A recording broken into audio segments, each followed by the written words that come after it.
के बारे में डिस्कस करने जा रहे हैं, जो ड्राफ्टिंग और डिज़ाइनिंग में बहुत हेल्प करती है और बहुत कम लोग इसके इस्तेमाल को जानते हैं। तो आज हम इसके इस्तेमाल के बारे में देखेंगे कि इनका इस्तेमाल क्या है और ये कहाँ पर डिज़ाइनिंग और ड्राफ्टिंग में हमारी हेल्प कर सकती है। सबसे पहले जो हमारे पास कमांड है वो मिनिमल डेप्थ वर्क प्लेन की है। पावर शेप के अंदर वर्क प्लेन के अंदर नॉर्मली जो हम लोग वर्क प्लेन इस्तेमाल करते हैं उनमें हम इस वर्क प्लेन का इस्तेमाल बहुत कम करते हैं, लेकिन ये एक बहुत इम्पोर्टेंट और हेल्पफुल वर्क प्लेन की ऑप्शन है अगर हम इसके इस्तेमाल को जान जाएं तो आज हम इसके इस्तेमाल को देखेंगे कि इसका इस्तेमाल क्या है और उसके लिहाज से हम इसको यूटिलाइज़ कैसे कर सकते हैं। तो इसके इस्तेमाल के लिए हमें एक सिंपल सी ज्योमेट्री क्रिएट करनी होगी। मैं लाइन से स्टार्ट करता हूँ।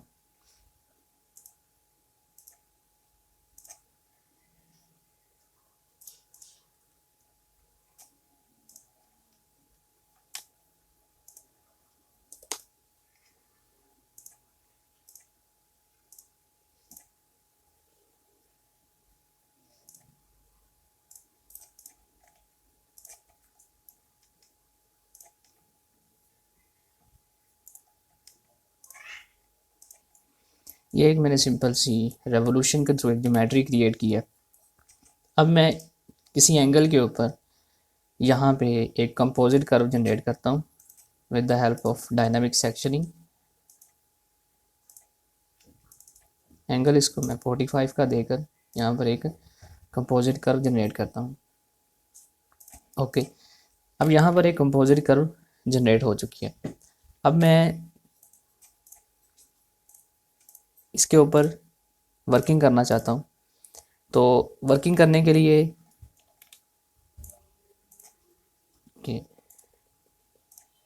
मैं जब इसके ऊपर वर्किंग करना चाह रहा हूँ तो ये मुझे बिल्कुल अपने व्यू के मुताबिक नज़र नहीं आ रही, बल्कि ये रोटेट है 15 डिग्री 45 डिग्री पर। एक तो तरीक़ेकार ये है कि मैं इसको सिलेक्ट करके एडिट रोटेट और 45 के ऊपर इसको रोटेट करके मैं इसको इसके ऊपर वर्किंग कर लूँ।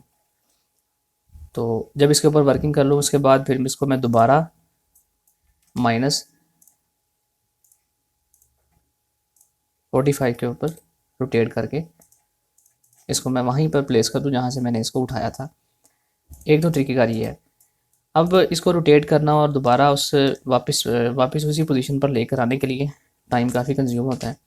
तो इससे बचने के लिए हम मिनिमल डेप्थ वर्क प्लेन को इस्तेमाल करते हैं। अब मिनिमल डेप्थ वर्क प्लेन को जब हम सेलेक्ट करते हैं तो ये सबसे पहले हमें ओरिजिन पॉइंट मांगता है। तो आप इसमें से कहीं पर भी इसका ओरिजिन पॉइंट प्लेस कर सकते हैं। मिसाल के तौर पर यहाँ पर मैं इसका ओरिजिन पॉइंट प्लेस करता हूँ और उसके बाद अगली जो ऑप्शन है वो सिलेक्शन की है कि आप किस चीज़ के ऊपर अलाइंड जो है वो minimal depth work plane place करना चाहते हैं। तो मैं उसके लिए इस वायर फ्रेम को सिलेक्ट करता हूँ और इसको ओके कर देता हूँ। अब आप ये देखें, मैं जब अब टॉप सेलेक्ट करूँगा तो ये ऑटोमेटिकली उसने रोटेटेड वायर फ्रेम जो है वो मेरे सामने रख दी है। अब जब मैं इसके ऊपर वर्किंग कर लूँ, वर्किंग करने के बाद मैं इसको वर्क प्लेन को डिलीट करूँ तो ये देखें ऑटोमेटिकली ये अपनी जगह पर वापस चला गया। तो ये इस्तेमाल है मिनिमल डेप्थ वर्क प्लेन का। अगर आप किसी एंगल और डिग्री के ऊपर काम करना चाह रहे हैं तो आप उसको रोटेट करने के बजाय वहाँ पर मिनिमल डेप्थ वर्क प्लेन को प्लेस कर सकते हैं। अगली जो हमारे पास कमांड है वो पॉइंट लिमिट टू कर्व है।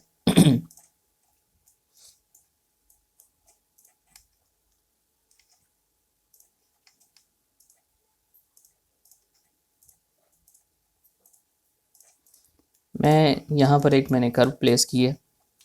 अब मैं चाहता हूँ कि मैं इस पॉइंट को थोड़ा सा एक्सटेंड कर दूँ। तो उसके लिए मैं इस कर्व को सिलेक्ट करूँगा, पॉइंट एडिट के अंदर आकर पॉइंट की कमांड को सिलेक्ट करूँगा और इस एज को मैं सिलेक्ट करूँगा। इस एज को यहाँ पर मैं डिस्टेंस दूंगा जितना डिस्टेंस मैं इसको एक्सटेंड करवाना चाहता हूँ। मिसाल के तौर पर मैं इसको 15 मिलीमीटर एक्सटेंड करवाना चाहता हूँ। तो ये आप देखें कि विदाउट ये अपने कंटूर को ख़राब किए ये उसी ही डायरेक्शन में आगे एक्सटेंड हो गई। इसी तरह अगर मैं लाइन से इस हिस्से को पॉइंट को एक्सटेंड करना चाहता हूँ, तो जितना एक्सटेंड करना है मैं उतना इसको एक्सटेंड कर सकता हूँ। ये उसी ही कंटूर के अंदर एक्सटेंड हो जाएगी, बल्कि एक नई डायरेक्शन नहीं लेगी, उसी ही डायरेक्शन के अंदर ये एक्सटेंड हो जाएगी। इसके बाद हमारे पास ऑप्शन है पॉइंट लिमिट टू सरफेस। बाज़ औक़ात हम सरफेस इस्तेमाल करते हैं तो हमें सरफेस को एक्सटेंड करने की ज़रूरत पड़ती है, किसी जगह पे एक्सटेंड करने की या कम करने की ज़रूरत पड़ती है। तो ये एक सरफेस है मेरे पास। अब ये सरफेस मैंने यहाँ पर जनरेट किया। मैं ये चाहता हूँ कि मैं सरफेस को यहाँ से थोड़ा सा एक्सटेंड कर दूँ, बाहर की तरफ इसको बढ़ा दूँ। तो उसके लिए मुझे इस सरफेस को सिलेक्ट करना है, पॉइंट के अंदर आना है, और ये यहाँ से ये ऑप्शन मांग रहा है कि आप नर्व्स को एक्सटेंड नहीं कर सकते, आप इसको पावर सरफेस के अंदर चेंज करें। तो आप यहाँ से इसको यस करेंगे। यस करने के बाद आप इस पॉइंट को सिलेक्ट करके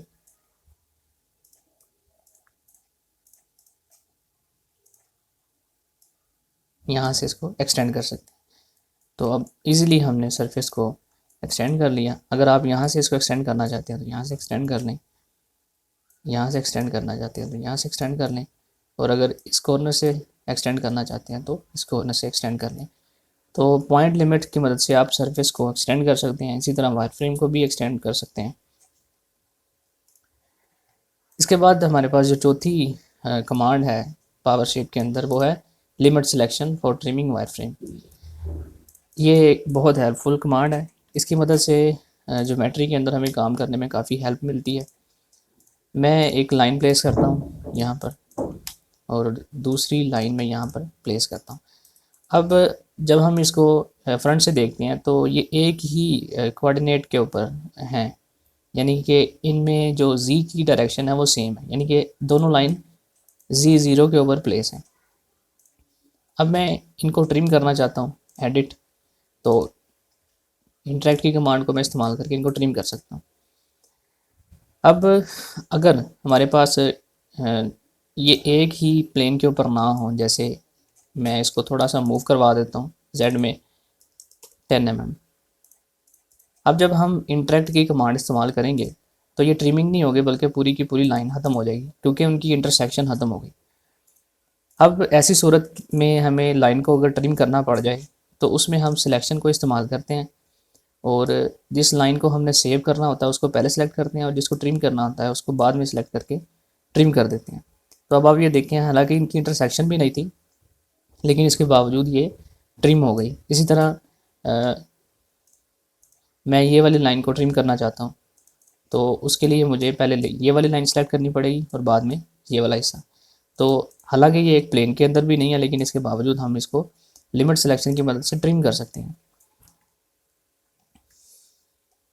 अब लिमिट सिलेक्शन का एक और इस्तेमाल इसमें बहुत अमेजिंग है, वो अब ये लाइन है, इस लाइन को मैं एक तो तरीक़ेकार ये है कि यहाँ तक मैं इसको एक्सटेंड कर दूँ, ठीक है, मिला दूँ, और दूसरा तरीक़ेकार ये है कि मैं लिमिट सिलेक्शन सेलेक्ट करूँ, इस लाइन को सेलेक्ट करूँ, इस लाइन को सेलेक्ट करूँ। तो ये देखें, उसने इस लाइन को यहाँ तक एक्सटेंड कर दिया।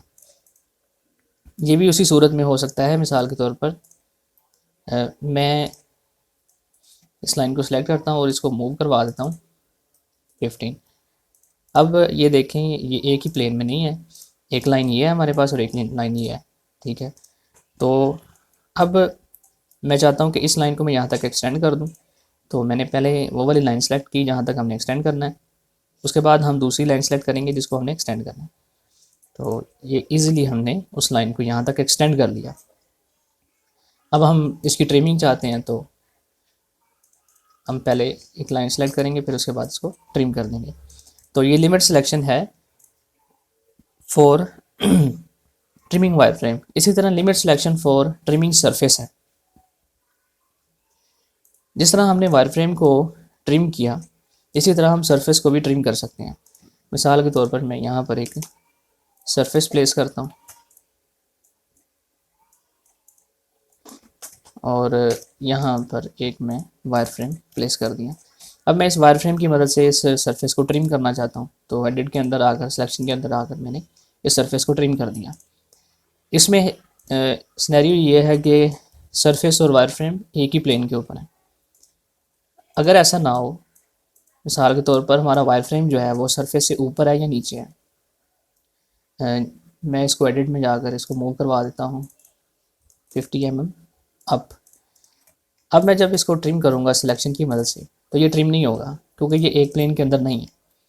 तो इस सूरत में क्या करना चाहिए, एक तरीक़ेकार तो ये है कि हम इस वायर फ्रेम को लें और इसकी प्रोजेक्शन जो है वो हम इसके ऊपर गिरा दें। अब ये देखें ये प्रोजेक्शन हमें मिल गई, इसको हम सिलेक्ट करके इसको एडिट कर देंगे।